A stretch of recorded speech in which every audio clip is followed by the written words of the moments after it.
Welcome back to another episode of Rank 'em All, and in today's video we're going to rank Destruction's full discography. Destruction is a German thrash metal band, one of the big 3 or 4 of German thrash, and they have released 14 studio albums, so they are something of an institution within the thrash metal genre. Bassist and vocalist Schmier and guitarist Mike Sifringer has been the two guys that kept the band going over the years, even if Schmier was out of the band throughout the 90s. So if you're a Destruction fan, then don't forget to smash that like button and subscribe to the channel with the bell notifications turned on.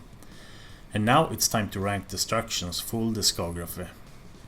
I think that more or less every Destruction fan out there agrees with me when I say that the least successful Human Cannonball is Destruction's worst album. It was released back in 1998, and during the 90s Schmier was out of the band, but Mike Sifringer continued on with various lineups. Destruction released 2 rather terrible EPs in the mid-90s, but this was their first full length in 8 years. And this album was just so different from the rest of their catalog. The album sounded more like a B-grade Pantera clone or a 90s Anthrax album than a Destruction album. The production was bad and Thomas Rosenmerkel's vocals were just annoying. And this was also Destruction's last studio album with longtime drummer Oliver Kaiser, who has been with the band since 1987. And everything about this album is just bad, and I think that the band more or less disowned this album. So this one is a real stinker. Next. In 13th place we have Metal Discharge. And even if I hold this towards the bottom of my list, it's far better than the least successful Human Cannonball. But again, the production of this album was just bad. I just can't get into this album. The drum sounds like they were smashing some cans, and the vocals were compressed, and the album was just a huge disappointment for me when it came out. Because I liked their previous album, The Antichrist, but this one sounded way more dated in my opinion. The clicking snare drums and the completely soulless production kills it for me, even if the song Mortal Remains is a solid track. Next. In 12th place we have Spiritual Genocide from 2012, and this album is more of an up-tempo thrash album, and I would most definitely rank this album higher if the production wasn't as sterile as it is here.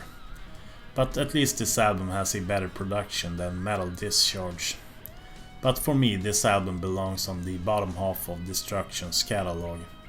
City of Doom, Carnivore and Cyanide are amongst the better tracks from Spiritual Genocide. But these songs just can't compete with some of the best Destruction tracks from their previous records. Next. In 11th place we have the band's latest effort to date, which is Born to Perish from 2019. And at the moment it seems like longtime guitarist Mike Sifringer is out of the band. So this might be the last Destruction album with him in the band, which would be very unfortunate, since he's the only member of the band that has appeared on all of their albums. But let's hope he gets back into the band. Anyhow, Born to Perish is another one of those modern day Destruction albums. Ever since 2001's The Antichrist, Destruction never strayed far from the path. Instead it seems like they tried to replicate that record in one way or another. But I must admit that over the years I kinda zoomed out on Destruction, since I found their albums to be somewhat uninteresting during the last 15 years or so. They are all very similar in style, so that didn't help either. And Born to Perish had some bad reviews when it came out, but I think it's an alright album. Next. In 10th place we have Devolution from 2008. And there weren't much Devolution to talk about here. No Evolution either, I would say. Because this album is pretty much what I expected from the band at this point. Polished and muscular modern day thrash. And overall the fans seem pretty happy with this record, but it's on the bottom half for me.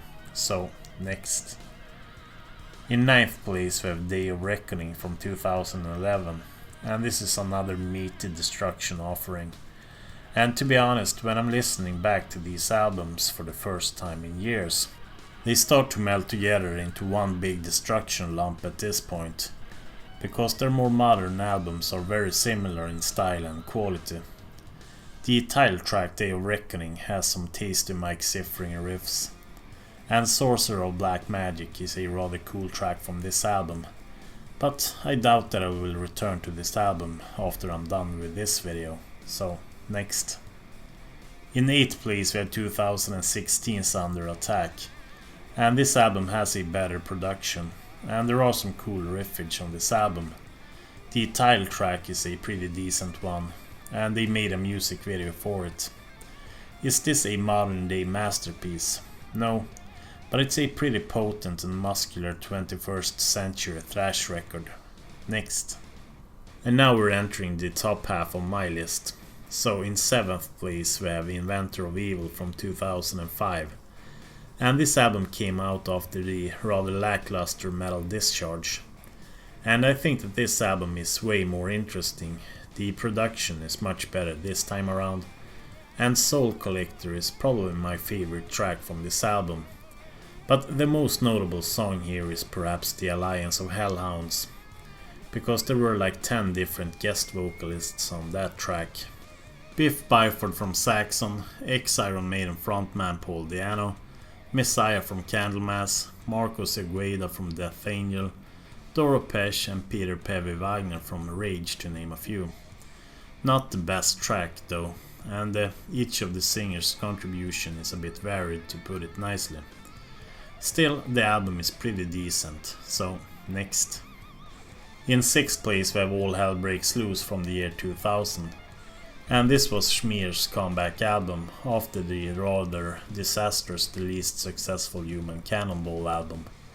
So having Schmier back in the band was a good thing, because this album is much better than whatever they were doing in the 90s.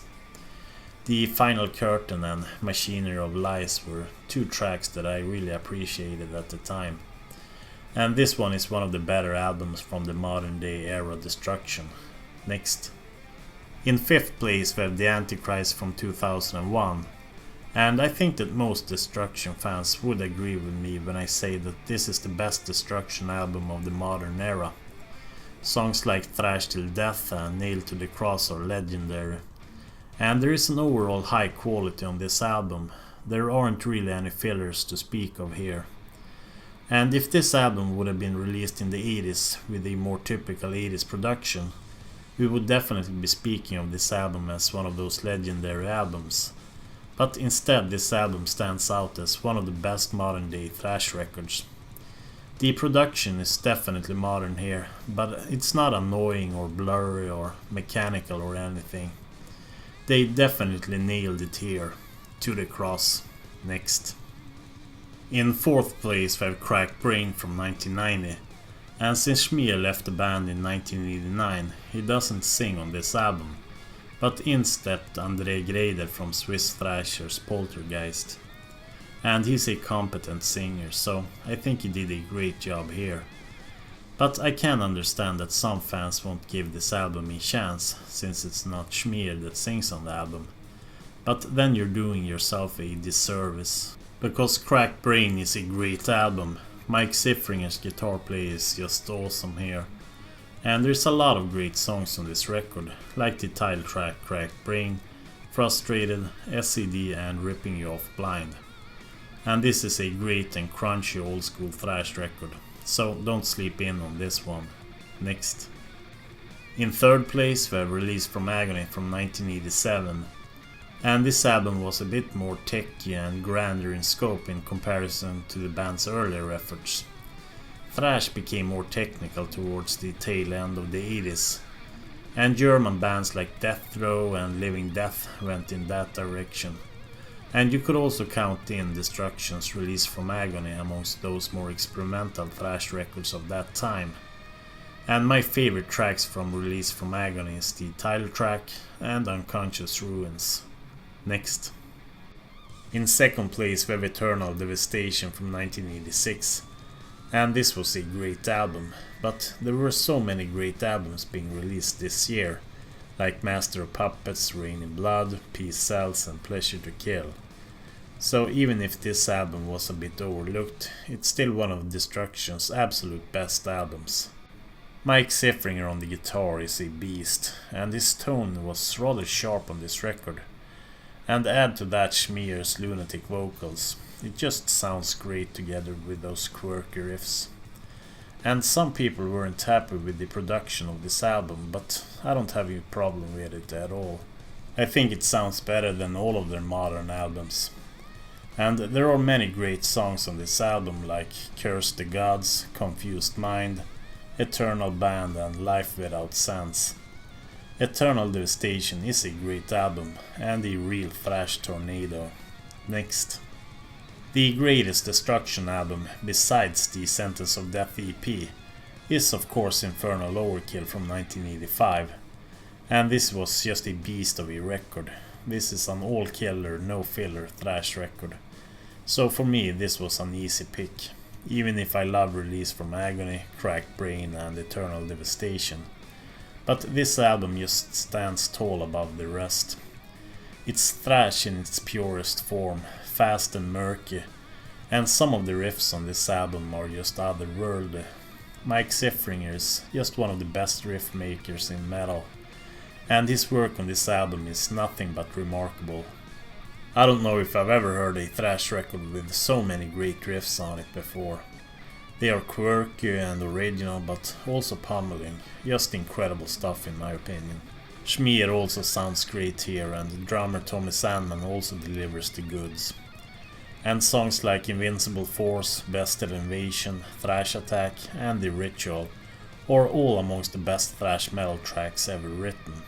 I saw Destruction together with Kreator and Sodom in Stockholm back in 2001. And there was a small crowd of about 400 people there. And they asked from the stage what song they should play next. And I shouted on top of my lungs, "Play The Ritual!" And Mike Sifringer started playing that awesome intro riff to The Ritual.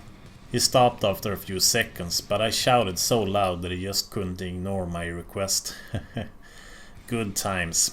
Anyhow, this is my full ranking of Destruction's discography.